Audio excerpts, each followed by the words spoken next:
So, Happy New Year everyone! And I'm very thankful nandyan pa din kayo. And in this video guys, another new legit cash loan services po na na-approve po ako. At legit po ito ha. So, ang ganda ng bungad sa atin ng taon kasi binigyan tayo ng legit na cash loan online. Na alam nyo na rin ito. I can finally share with you guys na na-approve po ako dito sa pa-cash loan feature po ni TikTok finally. Bago magtapos ang taon guys, no, nag-notify sa akin si TikTok about my loan offer, about pa-cash loan feature nga nila. So nagulat ako dahil hindi ko naman siya pinilit o hindi ko po siya winorkout talaga. Para magkaroon kasi hindi ko rin alam kung magkakaroon ba talaga ako kasi ang offer niya sa akin is the 0% interest rate lang para sa mga product loan orders po natin sa aking TikTok shop. So yun lang yung offer niya. And nagulat ako na nag-notify siya. Well anyways, later on of course, mag-share na rin siguro ka ng tips na based lang din sa experience ko kung paano or bakit ako na-offeran ng ganitong pa-cash loan feature niya. So na-offeran ako by December 28 to 30 ata. Kaya sabi ko hindi ko na siya maihabol na mai-upload. Kaya ito yung pinaka-icebreaker natin for this year. At ang maganda dito dahil legit naman siya. So of course, isi-share ko sa inyo kung magkano po yung loan offer niya po sa akin as first timer po na na-offeran. Paano mag-activate, ano yung mga requirements or mga details po na kailangan nila sa atin para ma-approbahan tayo dito at magkano yung interest rate nila sa atin. Kasi iba-iba daw po yung offer po na interest rate nila dito. And FYI ha, itong si TikTok Cash Loan po, this is powered by WeFund Lending na siya din po ay si One Hand. You know, One Hand Loan App. So ito din po siya. Akala ko talaga hindi na ako ma-offeran dito kasi nga diba, na-approve ako sa TikTok Pay Later which is hindi lahat na-approve doon. Kaya hindi na ako ma-offeran talaga ako ni One Hand or ni WeFund Lending po. Pero na-offeran niya ako. Well, at first po, nakita ko siya sa shop updates, no, nakalagay dito, you're selected to use cash loan. So, exclusive for you, get up to 50,000 pesos in funds. I-activate ko daw ngayon or anytime. Binisit ko kaagad guys yung aking pay later page kasi magre-reflect yan siya dun eh. So, nakalagay nga dito sa baba, no, meron lang nag-reflect dito na get easy, secure, and flexible loans with cash loan. So, i-check nyo yung sa inyo, baka meron na rin kayong ganyan. So, kapag may ganyan na kayo na special offer lang po sa atin, so, i-click natin yan agad-agad. So, kinlik ko po siya. And nandito nga po, no, nag-offer daw po sila ng pa-cash loan worth up to 50,000 pesos. Wow. So, dalawang steps lang daw to activate. So, we need to verify our ID and add our personal information here. So, eto ha, hindi porkat nag-activate tayo is nakapangutang na tayo dito. So, inactivate lang natin yung ating cash loan offer to know kung magkano po yung kanilang loan offer po sa atin. Magkano yung interest rate po na binibigay po nila sa atin para if decided po tayo na mangutang or mag-loan dito, at least ready na, diba? Na-activate na siya. So, hindi po natin malalaman yung ating loan offer dito kapag hindi po tayo nag-activate. So, click ko po itong activate dito sa baba. And then, meron nga tayong 2 steps na susundan. Paklik lang natin dito sa baba yung continue. And dito guys, hindi na naman natin talaga actually kailangan i-input. I-check lang po natin yung details po natin dito. Like this one. Nandito na yung mga details po natin dito about our identity. Kasi diba, meron akong TikTok Pay Later. That time na nag-apply ako, nag-submit na rin po ako ng aking mga account details po dyan, ID details, yung mga ganon. So, i-check na lang din natin. So, dahil alam ko naman na tama po yan, so kinlik ko yung confirm. And then, dito po, lumabas po agad yung aking ID. Dahil sabi ko nga sa inyo, ito yung pinang-enroll ko, pinang-apply ko sa TikTok Pay Later ko noon. Andito na rin yung aking ID number, ID details. So, i-check lang po natin yan kung yan po ay tama. And then, continue lang po tayo. So, hindi natin kailangan fill up no? Mag-check lang tayo dito. And then, after po niya, kailangan po natin dito mag-selfie or facial verification. Actually, walang formal selfie verification dito. Basta ma-detect nila na may mukha dyan sa may bilog. So, yun na yun. So, after po niya, no, naka-check na yung ating verify your ID. Okay na daw yun. And then, dito na tayo sa additional information na dito po, no, may mga details na rin po tayo dito. Which is, ito din po yung pinang-apply natin na details nung nag-apply ako ng TikTok Pay Later. Lahat ng mga naka-asterisk po, mahalaga po yung mag-fill upan. So, i-check lang po natin yan and then fill upan po natin. So, ito po ay mga personal details lang po talaga natin. Well, anyways, sa employment status po nila, don't worry guys. Alam nyo, kahit student, housewife, unemployed, and others po, is nag-a-accept po sila. Pero of course, kapag mga ganitong mga legit, i-declare nyo na yung totoong talagang kayo. Kayo po ba ay employed para mas mataas or advantage kasi yon na may work pa din po tayo. Pero okay lang din kahit wala naman dahil may choices nga sila dito, diba? Anyways, kung ayaw mo naman i-declare, you can choose others naman. Well, here din po, no, meron silang tatlong contact contact references po na hinihingi po sa atin. So, ang na-fill upan ko, as I remember po dun sa TikTok Pay Later ko, isa lang yan na contact reference po. Pero ngayon dito guys, nagdagdag sila ng dalawa. Ito po, hindi pwede yung hindi active yung phone number ng contact references kasi ipaparing nila yung cellphone na yun. May factor yon if ma-approvehan tayo or not kung hindi active yung mga ginamit natin dito or nilagay natin dito kasi legit nga po ito. Anyways, no, after ko nga po nung makompleto yung mga details na kailangan nila sa akin, so sinabit ko po siya. Then agad-agad naman guys, no, real time naman pala yung kanilang response dito na meron daw po akong approved loan offer that I can withdraw up to 7,500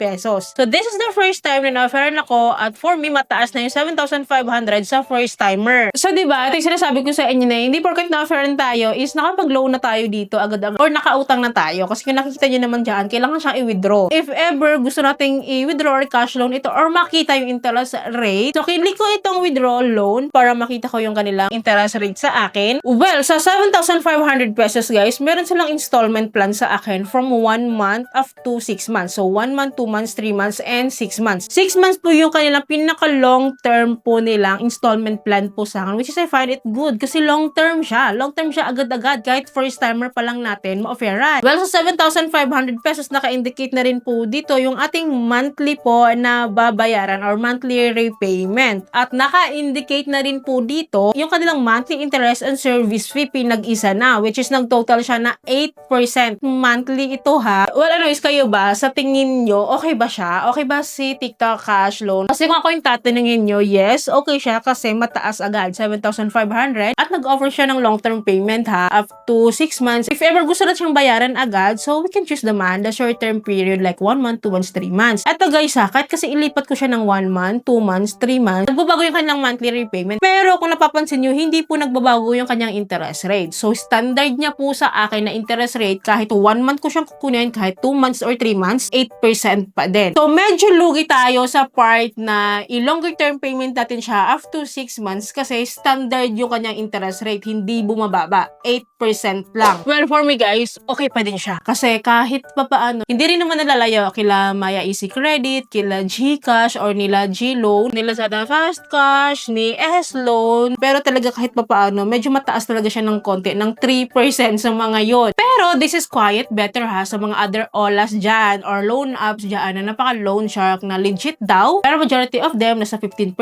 yung interest rate monthly. So this is quiet better na rin. Lalo pag nangangailangan tayo, no, the legit naman ito at buo siyang matatanggap. Wow. Okay na rin to guys, knowing na legit naman po ito. Well, very quick tips lang na may share ko sa inyo para magkaroon kayo ng TikTok Cash Loan. Of course, no, kailangan tayong gumamit ng TikTok app or kailangan na-activate natin yung ating TikTok account. Sa TikTok Pay Later po, dapat na-activate natin yan at nagamit talaga natin yan kasi yun po yung gusto talaga ni TikTok na frequent use of the TikTok app, frequent use of the TikTok Pay Later as payment method po dito sa TikTok shop nila kasi yun lang naman din yung ginawa ko para ma-offer tayo ng cash loan dito. So walang shortcut dito, walang magic dito. So kailangan talaga loyal tayo sa TikTok app. Ganun lang yun. Well, anyway, sino dito ang may TikTok cash loan offer? Magkano yung loan offer sa inyo? Magkano yung interest rate sa inyo? Comment down below po para aware din po ibang nating viewers na iba-iba po tayo ng cash loan offer dito at interest rate. Don't worry naman, no, palagi akong mag-a-update sa inyo. Kaya dapat po nakasubscribe po kayo at click yung bell button para lahat ng videos ko is updated na notified po kayo. So yun lamang po. Thank you po for watching this video. See you in my next video. Bye!